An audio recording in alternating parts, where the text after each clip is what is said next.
Hi everyone, welcome to our channel MKR's paradise. நாம் இன்றைக்கி நம்ம கிளாஸில் என்ன பார்க்க போகிறோம் அப்படின்னு பார்த்தீங்கன்னா, ஸ்டோன் செயின் ஸ்டிச் தான் பார்க்க போகிறோம்.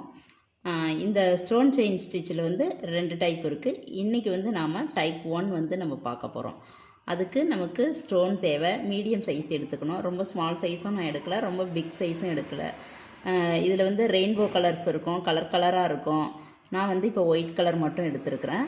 ஒயிட்டில் கோல்டு பேஸில் உள்ளது நான் எடுத்துருக்கிறேன். இப்போ இதை எப்படி வந்து நம்ம ஸ்டிச் பண்ணுறதுன்றதை நம்ம பார்ப்போம். அதுக்கு முன்னாடி இதெல்லாம் எப்படி கட் பண்ணணும், எந்த அளவுக்கு கட் பண்ணணும், அந்த மாதிரி விஷயங்களும் நான் சொல்லிவிட்டு உங்களுக்கு ஸ்டார்ட் பண்ணுறேன். இப்போ பார்த்தீங்கன்னா, இந்த ஸ்டோன் செயினை நம்ம நார்மலாக நம்ம இப்படி எடுத்துட்டு எந்த அளவுக்கு நமக்கு தேவையோ ஒரு லைன் மார்க் பண்ணிக்கிறோம். அந்த லைன் எந்த அளவுக்கு இருக்குதோ, இப்போ பார்த்தீங்கன்னா இந்த இடத்துல இருக்குதுன்னு வைங்க. எனக்கு வந்துட்டு இந்த அளவுக்கு தேவைப்படுதுன்னு வைங்க.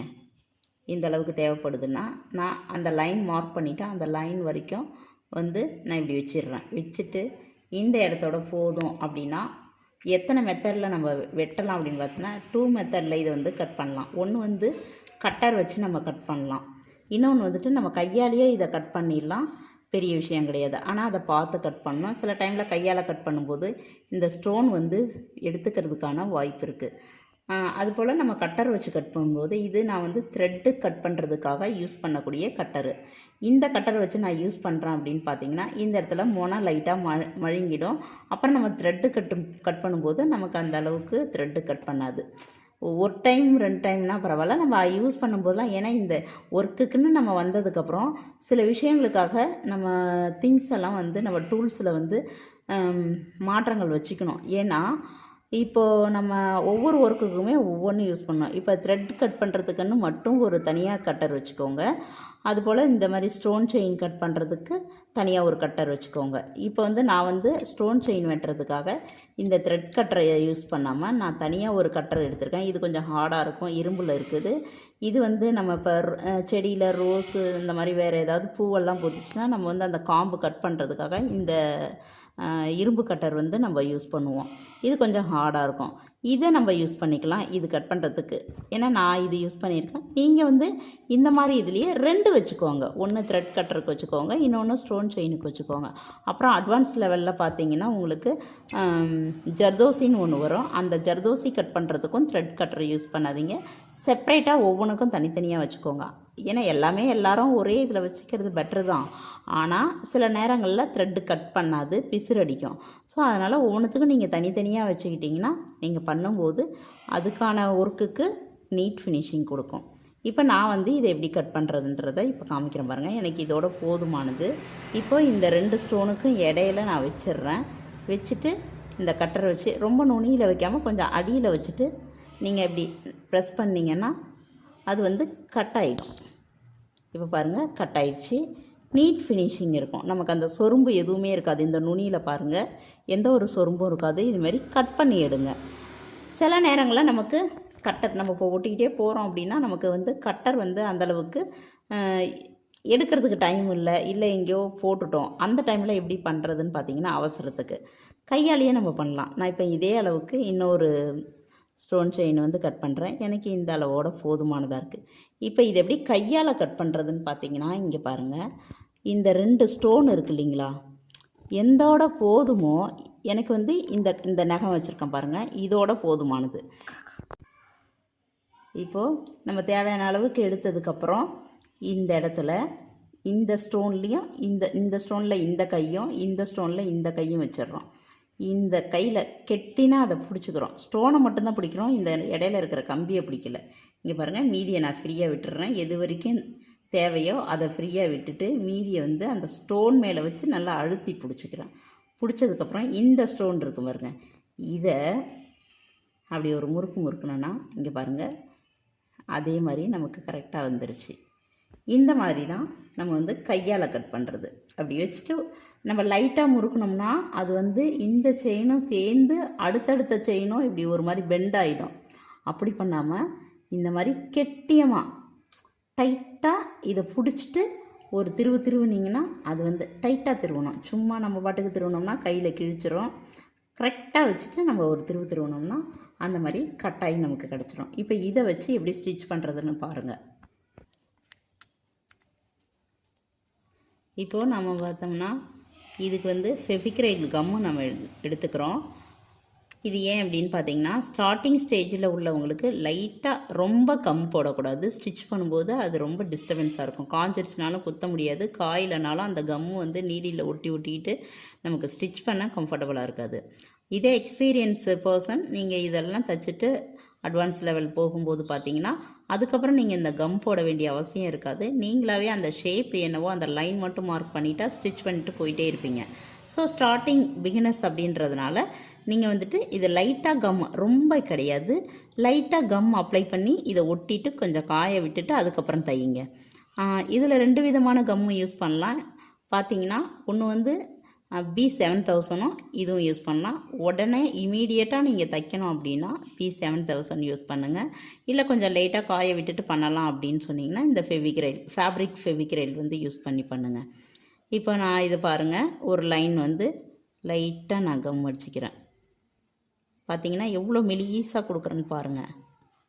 நம்ம மெலிசாக கொடுத்துக்கணும். இப்போ நான் வந்து எந்த அளவுக்கு செயின் இருக்குதுன்னு முதல்ல பார்த்துக்கிறேன். அந்த அளவுக்கு கம் கொடுக்கணும். இன்னும் கொஞ்சம் லைட்டாக போடணும். அவ்வளோதான். இப்போது இதை விடவே இன்னும் கம்மியாக இருந்தால் கூட பிரச்சனை கிடையாது, இதுவே அதிகம்தான். அந்த அளவுக்கு நீங்கள் வந்து கொடுத்துடணும். அதை ஃபஸ்ட்டு ஸ்டார்ட் பண்ணி ஒட்டும்போது எப்படி ஒட்டணும்னா, இப்படி செயினை வந்து நல்லா ஃபஸ்ட்டு தூக்கிடணும். தூக்கிட்டு எந்த இடத்துல ஃபஸ்ட்டு ஸ்டார்ட் பண்ண போகிறோமோ அந்த இடத்துல ஃபஸ்ட்டு வந்து வச்சிடணும். நமக்கு அந்த ஸ்டோன் தெரிகிற மாதிரி மேல் பக்கம் வச்சிடணும். அதுக்கப்புறம் இப்படி நம்ம தூக்கிட்டே அப்படியே விட்டோம் அப்படின்னா முறுக்கு எல்லாமே எடுத்துடணும். வச்சுட்டு விட்டுருவேன். எக்ஸ்ட்ராவே நமக்கு கம்மு போயிடுச்சு. இப்படி நம்ம ஒட்டிடணும். இன்னும் கம்மியாக கொடுக்கணும். இதை வந்துட்டு ஸ்ட்ரைட்டன் பண்ணிக்கிறோம். நம்ம வந்து பென்சில் வச்சு பண்ணலாம், இல்லை நம்ம இந்த கட்டர் வச்சு பண்ணலாம். என்ன நம்ம கையில் இருக்குதோ அது வச்சு நம்ம வந்து அதை கொஞ்சம் லைன் வந்து கரெக்ஷன் பண்ணிக்கலாம். இதுக்கப்புறம் இதை நல்லா காய விட்டுருவோம். எக்ஸ்ட்ராவே கம்மு போயிடுச்சு. இது காய விட்டதுக்கப்புறம் நாம் வந்து இதை ஸ்டிச் பண்ணி காமிக்கிறோம் உங்களுக்கு. நான் வந்து இதை ஸ்டிச் பண்ணுறதுக்காக ஸ்விங் த்ரெட் எடுத்துருக்குறேன். ஸ்விங் த்ரெட் வந்து நமக்கு வந்து மிஷின் நூல், தையல் மிஷின் நூல் தான் எடுத்துருக்குறேன். ஃபஸ்ட்டு எடுத்தோடனே இதை வந்து நம்ம பட்டன் ஹோல் ஸ்டிச்சை யூஸ் பண்ணி நம்ம வந்து ஸ்டிச் பண்ணுறோம். இப்போது இதில் ஒவ்வொரு ஸ்டோனுக்கும் ஒரு ஸ்டிச் பண்ணணும். பாருங்கள், செயின் போடுறோம். அந்த ஸ்டோனுக்கு இடையில கேப்பில் பட்டன் ஹோல் போடுறோம். கீழே இழுத்துட்டு ஒரு லாக் பண்ணுறோம். லாக் பண்ணிட்டு மறுபடியும் பக்கத்தில் செயின் போடுறோம். மேலே செயின் போடுறோம். அதை பட்டன் ஹோல் பண்ணுறோம். கீழே லாக் பண்ணுறோம். இவ்வளோதான். இந்த மாதிரி ஒவ்வொரு செயினுக்கும் அந்த செயினுக்கு கேப்பில் 2 ஸ்டோனுக்கு கேப்பில் உள்ள சந்தில் நம்ம வந்து பட்டன் ஹோல் போட்டு எடுத்துக்கிறோம்.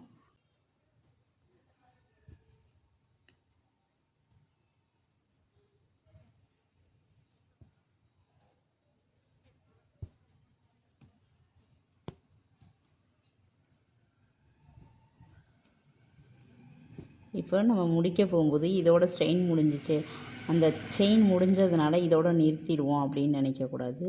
இந்த லாஸ்ட்டும் ஒரு இது போட்டுட்டு அதுக்கு நேராக போட்டு பண்ணுங்கள். கொஞ்சம் அசையாமல் இருக்கும் அந்த செயின் வந்துட்டு. அதில் எந்த பேலன்ஸும் கிடையாது, கம்மு ஓட்டுற பேலன்ஸ் தான் அந்த லாஸ்ட்டு செயின், ஃபஸ்ட்டு செயினும். ஸோ எதுக்கும் அதில் ஒரு ஸ்டிச்சை போட்டுட்டு பண்ணுங்கள்.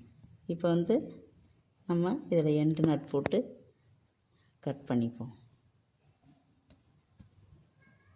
அவ்வளோதான். இது வந்துட்டு பார்த்திங்கன்னா இதுதான் நமக்கு வந்து ஸ்டோன் செயினை பட்டன் ஹோல் ஸ்டிச் யூஸ் பண்ணி நம்ம பண்ணுறது. அதில் இன்னொரு விஷயம் சொல்லணும். இதில் நான் ஆரஞ்சு கலர் நூல், லைட் ஆரஞ்சு எடுத்திருக்கேன். ஏன் அப்படின்னா இது கோல்டு கலர் பேஸ் உள்ள ஸ்டோனும் ஒயிட் கலர். ஸோ வேறு கலர் நான் போட்டு தைக்கும்போது இதில் அசிங்கமாக தெரியும். ஒன்று அந்த ஸ்டோன் என்ன கலர் எடுத்திருக்கோம் அந்த கலர் த்ரெட் எடுக்கணும். அப்படி இல்லைன்னா ஸ்டோனுக்கு கீழே கோல்டு கலர் அந்த செயினோட அடிப்பகுதி இருக்கும் பாருங்கள், அந்த கலரில் நம்ம எடுத்துட்டோம் அப்படின்னா இப்படி தைக்கும்போது செயின் வந்து நல்லா தெரியும், அந்த நூல் வந்து அந்தளவுக்கு அதில் தெரியாது. அதனால் இந்த கலர் எடுத்துக்கணும். அதாவது மேக்ஸிமம் நீங்கள் இந்த ஒயிட் ஸ்டோனுக்கு நீங்கள் மேக்ஸிமம் லைட் எல்லோ இல்லை லைட் ஆரஞ்சு இந்த மாதிரி ஏதாவது எடுத்துக்கோங்க. இல்லைனா லைட் ப்ரௌனு, ரொம்ப லைட்டான ப்ரௌனு அது எடுத்துக்கிட்டிங்கன்னா இதுக்கு வந்து செட் ஆகும். இப்போ இதுதான் இதோட முடிஞ்சிருச்சு. இதுக்கப்புறம் டைப் 2 வந்துட்டு நெக்ஸ்ட் கிளாஸில் பார்க்கலாம். இந்த ஸ்டோன் செயின் ஸ்டிச்சோட டைப் 1 வந்து நம்ம ஃபஸ்ட்டு இந்த ஒரு லைனில் போட்டுக்கணும். இதுக்கான ஷேப்ஸ் வந்து நம்ம என்ன போடணும் அப்படின்னு பார்த்தீங்கன்னா, இந்த வட்டம், முக்கோணம், இந்த ஐ ஷேப்பு, இந்த 3 ஷேப் போட்டாலே உங்களுக்கு கரெக்டாக தெரிஞ்சிடும்.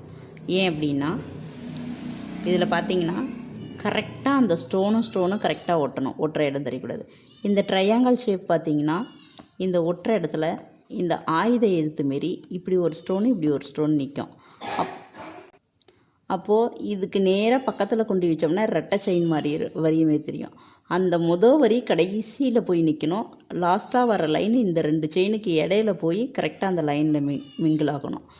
இதுதான் வந்து இதே ஸ்கொயர் டைப் அப்படின்னா நம்ம எப்படி மிங்கிள் ஆகும்னு பார்த்திங்கன்னா, அந்த ஸ்டோன் இங்கேருந்து வருது, இந்த ஸ்டோனுக்கு பக்கத்துலேயே போய் இங்கே நின்றோம்.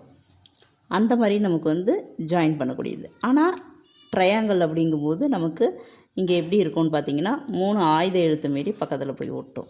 அதுக்காக தான் அது கொடுத்துருக்குறேன். இந்த ஐ ஷேப் எதுக்கு கொடுத்துருக்கேன்னா, வளைவு பகுதியில் நீங்கள் போயிட்டு எப்படி இதை வந்து கனெக்ட் பண்ணுறது, கரெக்டாக அந்த லைனோட கனெக்ட் ஆகணும். இது கரெக்டாக ஷேப் தெரியணும், கரெக்டாக ஒர்க் அவுட் பண்ணுங்கள். தேங்க்யூ.